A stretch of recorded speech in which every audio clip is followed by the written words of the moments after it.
Hello বন্ধুরা, আরও একটা মায়াপুরের ভিডিও নিয়ে এলাম আপনাদের কাছে।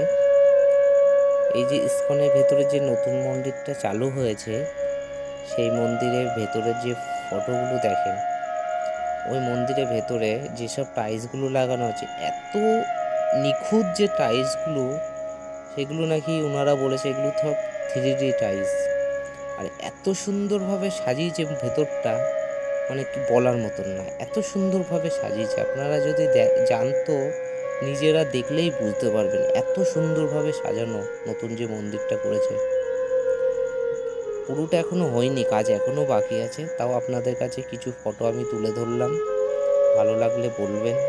আমি আরও চেষ্টা করব আপনাদের কাছে ভালো ভালো ভিডিও আনার জন্যে। আমার চ্যানেলে ভিডিওগুলো ভালো লাগলে লাইক ও সাবস্ক্রাইব করুন।